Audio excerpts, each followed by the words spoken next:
it going, everyone, and welcome back to Rangers Rundown. A very disappointing loss for the Rangers tonight against the Islanders. We've now lost both games to the Islanders so far this season. There will be one more towards the end of December, and then that's it between these two teams. Might meet in the playoffs, might not, but only 3 meetings for the Rangers, all 3 in the first half of the season. And I forgot to put the final score, which unfortunately was Islanders winning 4-3. And we'll talk about how we got there in just a second.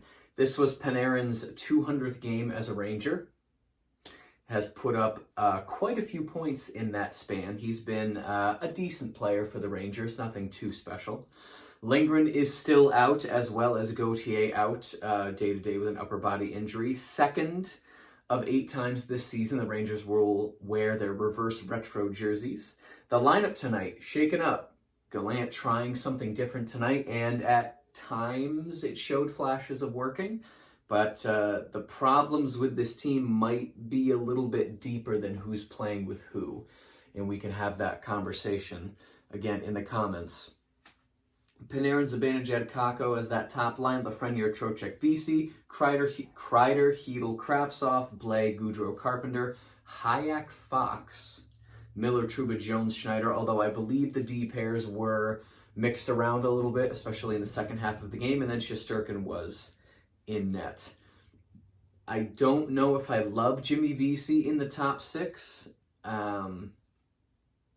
Tonight he played pretty well for what we would ask Jimmy Vesey to do. Kreider on the third line. That third line had flashes of being really nice. Kravtsov's first game back after injury, so he was a little behind the pace of the game a little bit. And then that fourth line actually also had flashes of being decent. Before tonight's game, it was really when the top 6 was on the ice, that's when the Rangers were probably going to score. And when the bottom 6 was on the ice, we were just kind of passing time until the first or second line was out there again. But tonight, I kind of felt like at any point, any of these lines could have scored. Probably a little less so that fourth line, but the fourth line did have chances where I leaned forward on the couch like, is this fourth line actually going to score a big goal for this team? They didn't, but at times I thought they might. Getting into the first period, 30 seconds in, Vesey almost scores on a doorstep feed from behind the net. Panarin has a pass to the slot, and Zibanejad rips it off the crossbar shortly after that. So very early in the game, Rangers hungry. They are out looking for the first goal. Trocheck, 3.5 minutes in, one too many passes, probably should have shot the puck. Rangers forecheck starting off really fast. And I guess that's what you need to do against an Islanders team that really clogs up the middle of the offensive zone as well as the blue line. 4:14, Vesey takes a tripping penalty, and towards the end of that power play, Palmieri would open the scoring for both the Islanders and the game. Rebound puts it 5-hole. Not much Shesterkin could do about that. Second line has a decent shift about 9 minutes in. Shots are 7-4 in favor of the Islanders halfway through the first period. Rangers looking too hard for passes, especially against a team like this. When you have the shot, you have to take it. And there were several occasions tonight, especially in this first period, where the Rangers just won too many passes, looking for the really pretty plays. Just get it to the net. Garbage goals are still goals. Get the shots. And they had 40 shots on goal tonight. It's not like they weren't shooting, but they could have had 45, 46 shots with those extra ones. Maybe that would have made the difference. 11:36, Chytil would open up the scoring for the Rangers with a goal from Miller and Fox. Chytil and Kravtsov both had chances right before that goal. Miller had a pass to the slot. Chytil was wide open. One of the rare times where the Islanders actually leave the center of the ice open. Rangers continue to push after that goal. There's a deflection try by Trocheck, and he has another chance shortly after that, streaking in on the wing. Trocheck had a phenomenal game tonight. Goal, assist. I don't know what he was in the faceoff dot by the end of the game, but at one point he had only lost twice in the faceoff dot. He was playing out of his mind. 6 or 7 shots, probably 4 or 5 hits.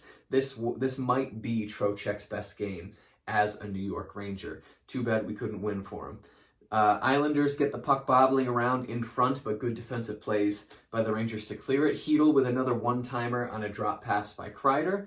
But towards the end of the period, I'll say the last 3-4 minutes, Rangers get a little defensively sloppy. Islanders picking up the pace towards the end of the period, and Rangers not having too many answers to stop their possession. 1953, Cizikas takes a high sticking penalty. Kreider and Mayfield come together after the horn. Shots 14-12 in favor of the Rangers. So after getting outshot halfway through the period, the Rangers do the outshooting to go up in shots after one period. Rangers start the second period with 1 minute and 53 seconds of power play time, but they would only need 22 seconds of it. Kreider would score a power play goal from Panarin and Trocheck. It was a 6-game after tonight's 6-game point streak for Chris Kreider. We'll see if he can make it 7 Thursday night when the Rangers go to Detroit. Panarin came streaking in down the wing, cross-ice pass to Kreider. He heels it, but it still ends up underneath Varlamov and in the back of the net. 1:21, Beauvillier takes a hooking penalty. Fox has a chance right off the face-off. Zibanejad overpassed.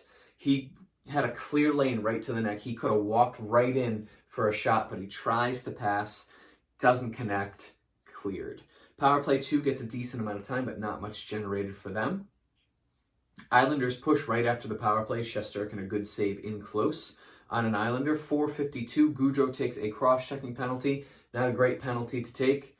Shesterkin makes a good save on Nelson, though, during that penalty kill. Penalty kill does pretty well. 7:53, Wahlstrom takes an interference penalty. Kreider has a deflection that rings off the post. And again, power play 2 with a little bit of time. It's Trouba, Jones, and then the kid line for that second power play unit. Eventually, they're going to score. They won't get as much time as they would like to, because power play 1, when they're clicking, they'll get 1.5 minutes of zone time before the puck is cleared and they have to change. 11:52, Cizikas takes a tripping penalty. 13 seconds in, the refs review a call that was no goal at the time. It just barely stays on the line. It gets lodged underneath Varlamov's skate, and it doesn't quite have the momentum to push all the way past the line, so it is no goal. Panarin thought it was a goal on the ice, but it was no goal. 13:47, Trocheck would score a power play goal, though, from Panarin and Zibanejad. So on the power play, no goal, but towards the end of that same power play, Trocheck would put it in the back of the net, and all of a sudden, it's 3-1 Rangers, and we're feeling pretty good. Fox makes a great move to get into the slot for a backhand try with a little over 3 minutes left in the period. Fourth line has a chance within the final 2 minutes. We get to the end of the second period. Shots are 17-6 for that second period in favor of the Rangers. It's hard to not feel good after the second period until reality comes crashing back and you realize that the Islanders are the second best third period team in the league, and they proved that again tonight. We get into the third period. It would only take Pelech 14 seconds to score a goal, making it 3-2. And now the pressure is really on this Rangers team. Can they close a game in a third period where so far this season the Rangers have not been doing well in third periods? Pelech scores just after Sam and Joe finish talking about how the Islanders have been outscoring their opponents 22-11 in third periods this season. They came back and beat the Flames last night in the third period, pushing it to overtime and winning. They don't need overtime tonight against the Rangers. They take care of it in regulation. Rangers spend the first part of the period just trying not to blow it. They don't have too much offensive pressure the first 5, 6, 7 minutes of the period. They're just trying to stint the bleeding and maybe sneak out with a 3-2 win. Wouldn't go that way, though. 7.5 minutes in, VC has a breakaway that almost trickles in. Varlamov covers it. That would only be the third shot for the Rangers in the period. At one point, kind of in the second half of this period, the shots were only 3-3 for both of these teams. So while the Islanders definitely had more of the momentum in the third period, the Rangers were doing a decent job stopping the shots from getting to Shesterkin. Blais with a deflection shortly after that VZ breakaway. First line has a great shift. Kakko dekes around the crease for a good chance. Can't put it in. Shesterkin makes a good save with 8.5 minutes left. 11:42, Heedle takes a hooking penalty, though. During that penalty kill, Zibanejad has a failed clear. He fans on the clear. Shesterkin has to make a save. But at 12:46, just over halfway through that power play, Nelson would score the tying goal for the Islanders. And then less than 2 minutes later, Anders Lee would score a goal shortly after a missed tripping call. Now, we can go back and look at this. The ref was right there, didn't put his hand up, so I guess he didn't think it was a tripping call. When you watch the replay, I'm going to make the argument it was tripping just because I'm a Rangers fan. I think the Rangers stopped playing for a split second in anticipation of a call, and then Anders Lee takes it to the net and he puts it in. So should it have been a tripping call? Probably. Should the Rangers have stopped playing to wait for the call? No. And they end up losing the game.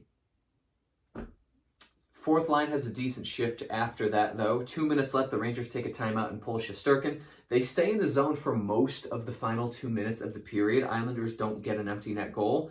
End of that third period, shots are 9-8 in favor of the Rangers. They do lose the game 4-3. Islanders with a huge third period to push them into second place in the Metro, tied with wins with the New Jersey Devils, who also won tonight. Stats at the end of the game, shots 40-26 in favor of the Rangers.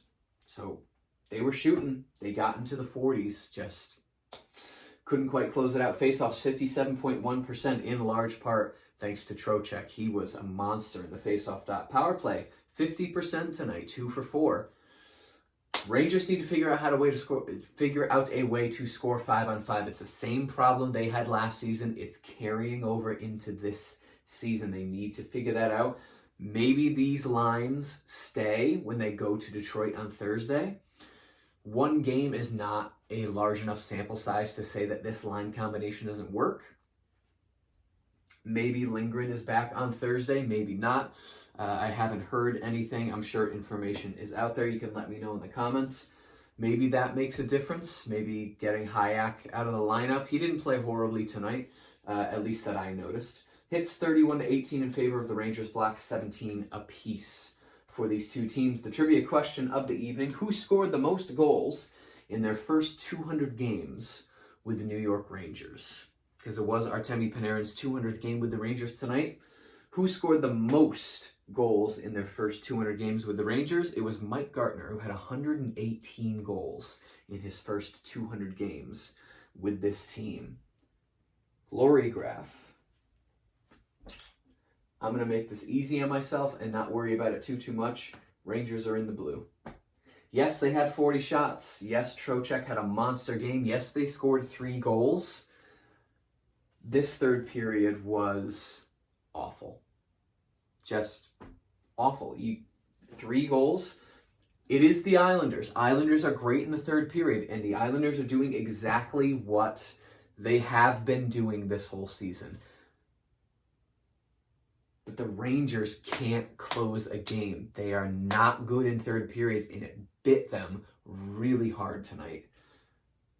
It was fine, but I think more negative than positive tonight for the Rangers, so they are in the blue with this loss.